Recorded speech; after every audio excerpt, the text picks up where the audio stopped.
So why do you like the war themes? What attracts you? Well, I do think that there are enough happenings, events and persons in our real history that are being forgotten, so why should we make up new ones? It is one way in the beginning for us to have our own thing, to not be like everybody else, but also a more serious thought, as I said. Come on, we have people sacrifice their lives, and you know, nobody remembers them. And still, Hollywood is producing war movies about fake heroes who did less important and less impressive things than has actually happened in history. And I think it shows kind of the ignorance in the world, that somebody says, you know, oh, I got this real cool war movie script. Look, this guy, he did this, this, this. And then you look at it, it's a cool movie, of course. I don't mind a good movie for entertainment purposes. But when you think about it, you have this guy who is fictional, who did this, and then you have on page B, a real man who did twice as much, twice as impressive. Why would you not make a movie about the fictional character? Why don't you show the real one? And that's sad, because I think some of the most, what do you call it, touching and emotional stories we've had has been stuff that basically nobody outside of their countries know about. There's a Polish soldier called Witold Pilecki, and he, when the Nazis invaded Poland, he was in the resistance at first, and he reported back because the Polish government went into exile into Great Britain, and he reported about what's happening in Auschwitz. So nobody believed him. So he faked papers, even though he was not Jewish. He got fake papers that said he was Jewish. So he would be sent to Auschwitz. So he goes to Auschwitz on purpose, spends 2 years in Auschwitz. He starts a resistance within the camp, and then he escapes with evidence. And then he goes to England with this evidence. They still don't believe him. So he says, well, sorry for my language, you, very angry. And then at that point, it's the uprising in Warsaw.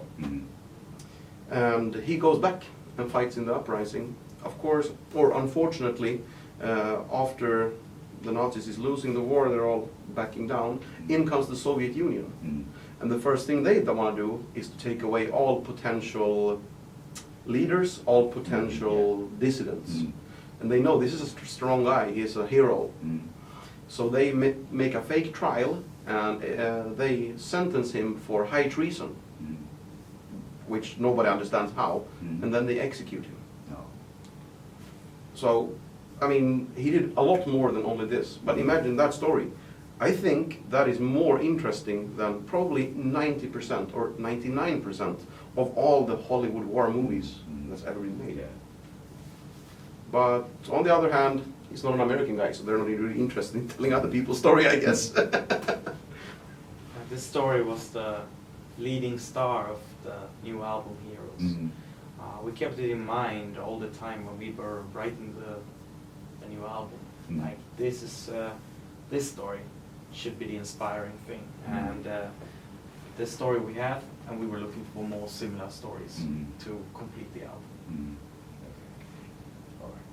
So your lyrics are very serious like that, but on the other hand, the stage is much more entertaining, a lot of good fun. Do you have any bands that influenced as staging things? Do you have any role model? I don't come up with any other bands that do the similar thing. Well, it is an honest thing. When we go on stage, after all, we play heavy metal first, and then we sing about history second place. So I guess the heavy metal part shines through. And we love to play. So we have fun. Well, if I'm having fun, why should I try there and try to look cool? You know, I'm having fun. Yeah, that's true. So it's like it just comes natural, and we cannot hide it. It would be, for us, it would be lying if we would stand there and try to be what we sing about. So we try the opposite. Sometimes we have been, people have been telling us, how can you it is not, you are not honoring the people that you are singing about. And some people may try to do some evil thing against us for that. But the thing is, we have met so many people who, we have met people that we sing about that actually survived. We have met that, and we have met their children and grandchildren, and they all have one thing in common. They say thank you for doing this, and they have nothing against us doing it with a smile, because that is the way they want it to be remembered too. So it is a way of telling the stories as well. Yeah, I mean, look at the song we have To Hell and Back about American soldier Audie Murphy. His son came to our concert in Los Angeles, I think it was, and he said honestly, when his wife told him, "Hey, there's a Swedish band who made a song about your dad," and his first reaction, without hearing the song, "Oh no, not again, not another shitty ballad about my dad," you know. And you know, he really was tired of, because there has been some American country singers doing ballads, and he hated the idea of it. But then he heard the song and he said, finally, somebody celebrating his memory instead of telling the sad stories. I get happy. I get good memories from this. From my father, not only as a warrior, but also as a movie star that he became later. And he said, I don't mind. Smile as much as you want. Have fun. And if it's all right by them, nobody else is going to tell us if we can smile or not. Exactly. If they are okay with it, then we are okay with it. Okay. So I might be just ignorant, but what does SABATON mean? It's, well, you could say it means something, but it's an item. Basically, it's a part of a medieval shoe. Use it to cover part of the foot. Knights did in medieval times. Yeah, so 15th or 16th century European knight's armor, you know, these big metal pieces, and then there's scale armor going on top of each other to protect the foot. I see, like this one. Yeah, the scale armor. Yeah. And then that protects the foot. That's a SABATON. Oh, I see. For us, it's it started out just as a name, and the logotype looked nice. Now you can see it as a heavy metal kick. There were several reasons, both that and also, I mean, you can see the SABATON, the top part of the S is the actual SABATON, so there's a SABATON on the logo. And so, also we thought about the thing, it's good that, this was back in the days when there were still record stores, you know, people would go to the record store, and you know, when I was growing up I did that, and you will go to a new, you know, you'd have the section for all metal bands with A, all the sections with metal bands with B. So if somebody goes to S, A, B, we're going to be very early. If you look at albums, you know. And after all, S is the biggest. Yeah, that's what I wanted to say. All the Satan and everything. Yeah, yes. And I know, my band starts with S, so I know what it says. It's always the biggest one. How do you find your own album? And if you do it by alphabetical, SABATON is the first one in S. I see. ABBA was already taken. Otherwise we would have taken that. That would be even better. Okay, so what was your first experience with heavy metal? How did you meet heavy metal in the first place? Well, I was listening to all kind of stuff my sister played to me, and I didn't really care. It was the pop things, and I was, I don't know, a few years. Then at one time, my neighbor, he said, "No, you can't poison him anymore.